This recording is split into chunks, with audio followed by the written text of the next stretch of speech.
दोस्तों, कतर ने बेहद ही खतरनाक कदम उठा लिया है।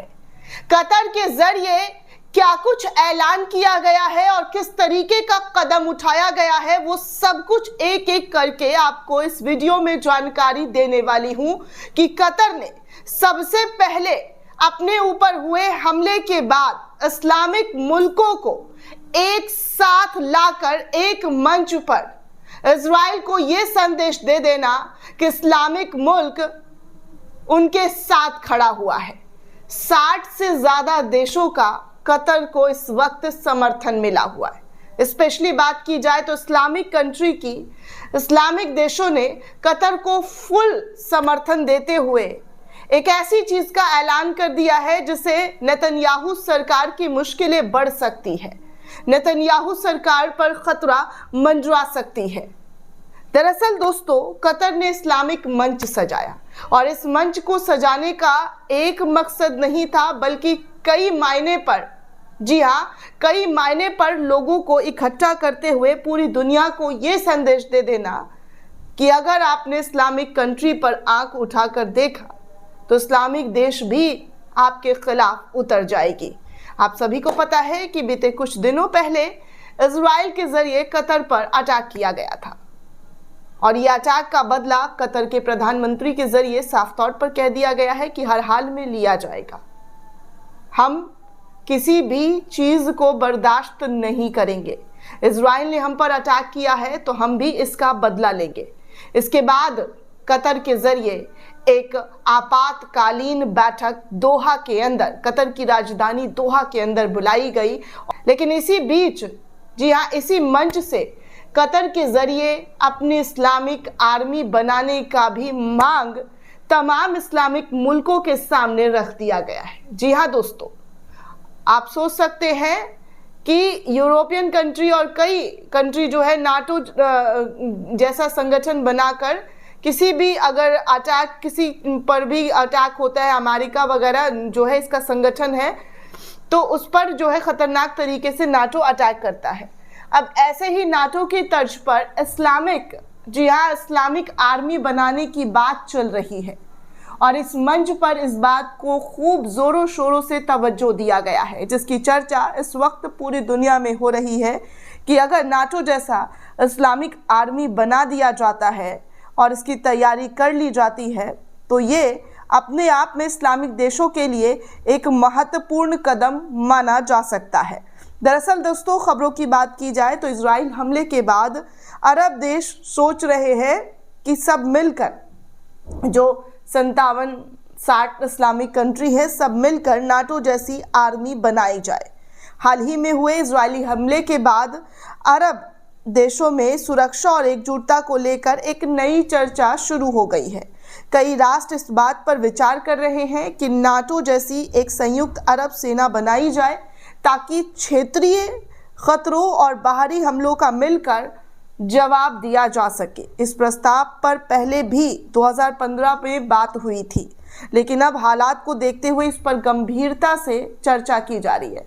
अब इजराइल और ईरान पर जब दोस्तों अटैक हुआ था तो आपको याद होगा कि बड़ी तादाद में, जी हाँ, बड़ी तादाद में जो है इस्लामिक मुल्कों के जरिए इसी तरीके की मांग जो है वो मांगी गई थी और बताया गया था कि आप जो है इस्लामिक आर्मी बनाइए। और अब इस मंच से उस पर इस्लामिक आर्मी बनाने की मांग कर दी गई है, जिसको लेकर कतर के जरिए इस प्रस्ताव को रखा गया है। कतर वो देश है दोस्तों जिसके बारे में आप सभी को पता है कि वो शांति बहाल करने के लिए लगातार इजराइल फिलिस्तीन के बीच अथक प्रयास करता हुआ नजर आया। लेकिन इजराइल के जरिए जो अटैक किया गया उसके बाद कतर ने साफ तौर पर कह दिया है कि वो किसी भी तरीके से अब इजराइल के लिए कोई भी संघर्ष या किसी भी तरीके का समझौता नहीं करेगा। लेकिन जब ये मंच सजाया गया तो इस मंच से एक आवाज़ ज़रूर उठी है कि सब मिलकर, जो जितने भी इस्लामिक कंट्री हैं, वो सब एक साथ आए। आप तस्वीरों के माध्यम से देख सकते हैं कि इस बड़ी मीटिंग, बड़ी बैठक दोहा के अंदर जो की गई है उसमें बड़ी तादाद में लोग नजर आ रहे हैं, जिसको सोशल मीडिया पर भी कई यूजर्स के जरिए शेयर किया जा रहा है। एक ने तो लिखा कि इजराइल के खिलाफ एक बार फिर से इस्लामिक अरब देश एकजुट हो रहे हैं। नाटो की तर्ज पर इस्लामिक नाटो बनाने की मांग उठा दी गई है। हाल ही में कतर में हमास के लोगों को निशाना बनाते हुए इजरायली रक्षा बलों ने ये कार्रवाई की थी। अमेरिका की दोस्ती भी कतर के काम नहीं आई। यही वजह रही कि कतर नाराज होकर दुनिया भर में इस्लामिक देशों के नेताओं को चर्चा करने के लिए एकजुट होकर बुलाता हुआ नजर आया, जिसमें सऊदी अरब के प्रिंस मोहम्मद बिन सलमान भी नजर आए हैं। और इस मंच पर एक ऐसे आर्मी को बनाने की बात की है जहां पर किसी भी इस्लामिक देश पर आंख उठाकर देखने की कोशिश की तो उसको, जी हाँ, उसको जो है पूरी तरीके से इस्लामिक आर्मी के ज़रिए जवाब देने का काम किया जा सकता है। एबीपी न्यूज़ के हवाले से खबर मिल आ रही है दोस्तों कि पाकिस्तान समेत सारे मुस्लिम मुल्क मिलकर बनाएंगे अपनी आर्मी। कैसे हुई दुनिया को टेंशन देने की तैयारी। जी हाँ, इजराइल के 9 सितंबर को कतर पर हमला करने के बाद मुस्लिम देशों में एकता की लहर देखने को मिल रही है दोस्तों, और ये एकता इस कदर बढ़ती हुई नज़र आ रही है जो आप तस्वीरों में साफ तौर पर देख सकते हैं कि बड़ी तादाद में इस्लामिक मुल्कों का, जी हाँ, एक साथ एक मंच पर दिखाई देना, इसको कहते हैं एकता। क्योंकि बहुत कम ऐसा मौका मिलता है दोस्तों जब तमाम मुल्क इस्लामिक संगठन के लोग जो है नज़र आते हैं। लेकिन कतर के ज़रिए बुलाई गई ये बैठक, बुलाई गई ये मीटिंग इस्लामिक मुल्कों की ताकत और शक्ति का प्रदर्शन इस मंच से दिखाने की कोशिश की गई है। इस हमले के बाद ये पहला मौका था दोस्तों जब कई इस्लामिक देश इस खतरे का सामना करने के लिए एक साथ खड़े हो गए। इसी वजह से मुस्लिम देशों ने कतर की राजधानी दोहा में आपातकालीन शिखर सम्मेलन आयोजित किया, जिसमें सभी मुस्लिम बहुल देश शामिल हुए। सम्मेलन में मिडिल ईस्ट में इजराइल की बढ़ती आक्रामकता पर गंभीर चर्चा करने की मांग की गई। कतर पर हमले के बाद कूटनीतिक तौर पर मिस्र ने भी स्पष्ट रुख अपनाया। मिस्र ने कहा कि अगर इस तरीके का हमला उसके देश पर हुआ तो वो भी जवाबी कार्रवाई करेगा। मिस्र के अधिकारियों के खुफिया सूत्रों के अनुसार इजराइल का अगला लक्ष्य मिस्र बताया जा रहा है, जिसके बाद मिस्र ने साफ कह दिया है कि वो इस हमले का सीधे चुनौती माना जाएगा और युद्ध की घोषणा वो इजराइल के साथ सीधे तौर पर कर देगा अगर उसके मुल्क पर आंख उठाने की कोशिश इजराइल के जरिए की गई तो। मिस्र ने मुस्लिम देशों को नाटो यानी कि उत्तर अटलांटिक संधि संगठन जैसा एक सैन्य संगठन बनाने का प्रस्ताव भी इस मंच पर रखता हुआ नजर आया। मिस्र का सुझाव है कि मुस्लिम देशों को एकजुटता दिखाकर एक संयुक्त सैन्य बल बनाने की तैयारी की जाए। मिस्र कतर पर हुए हमले को व्यापक आक्रामकता का हिस्सा मानता है। अब सवाल ये उठता है कि क्या मुस्लिम देशों का ये गठबंधन सचमुच नाटो जैसे प्रभावशाली बन सकता है? क्या इस तरीके की चीज़ें जो है बनने की कोशिश जो उठाई गई है बनाने की, वो की जा सकती है? मिस्र के प्रस्ताव के बाद दोस्तों देखिए, ईरान और इराक ने भी अपना समर्थन खुलकर इस बात पर दे दिया है कि हाँ, इस्लामिक आर्मी बननी चाहिए।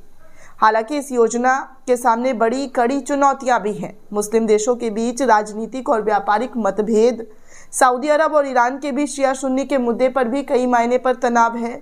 वहीं तुर्की और कुछ अरब देशों के बीच मुस्लिम ब्रदरहुड को लेकर भी असहमति है। तुर्की चाहता है कि वो मुस्लिम देशों के गठबंधन में प्रमुख भूमिका निभाए, लेकिन सऊदी अरब खुद को इस्लामिक देशों का नेतृत्व करता मानता है। इसके अलावा कई अरब देशों के अमेरिका के साथ दोस्ती भी है। लेकिन कुल मिलाकर देखा जाए दोस्तों तो जिस तरीके की कोशिश की गई है इजराइल के ज़रिए और जो अटैक किया गया है, उसके बाद कहीं ना कहीं अंदर खाने इस बात को लेकर चर्चा ज़रूर हो रही है कि किसी भी कीमत पर, जी हाँ, किसी भी तरीके से एक ऐसी ताकत, एक ऐसी शक्ति बनाने की कोशिश की जाए जिससे, जी हाँ, उन पर आंख उठाने वाले लोगों को वो पूरी तरीके से अटैक कर सके।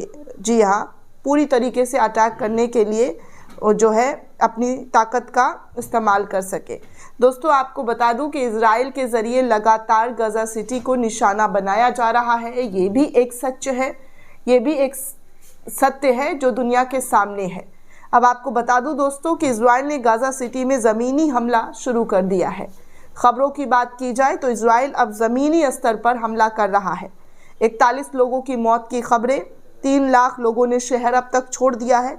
रक्षा मंत्री कार्ज बोले गाज़ा जल रहा है। दोस्तों आपको बता दूं, भास्कर की रिपोर्ट कहती है कि इजराइल ने गाज़ा सिटी में ग्राउंड ऑपरेशन यानी कि ज़मीनी हमला शुरू कर चुका है। CNN ने मंगलवार की सुबह 2 इजरायली अधिकारियों के हवाले से इस खबर की पुष्टि की है। यह हमला गाजा सिटी के बाहरी इलाकों से शुरू हुआ है। यहाँ रात भर इजराइल के हवाई हमले जारी रहे हैं। इन हमलों में 41 लोगों के मारे जाने की खबर आई है। इजरायली सेना के अधिकारी के मुताबिक अब तक लगभग 3.2 लाख लोगों ने शहर भी छोड़ दिया है। इजराइल के रक्षा मंत्री इजरायली कोट्स ने कहा है कि सेना बंधकों की रिहाई और हमास की हार के लिए बहादुरी से लड़ रही है। कोट्स ने कहा है कि गाजा जल रहा है, सेना पूरी ताकत से आतंकियों को ठिकाने पर हमला कर रही है। इस तरीके की बातें इजरायली रक्षा मंत्री के जरिए कही गई है। दोस्तों, इस पूरे रिपोर्ट को लेकर आप क्या सोचते हैं, आपकी क्या प्रतिक्रिया है, हमें कमेंट करके ज़रूर बताइएगा। साथ ही साथ चैनल को ज़्यादा से ज़्यादा लाइक, शेयर और सब्सक्राइब करना बिल्कुल भी ना भूलें। शुक्रिया दोस्तों।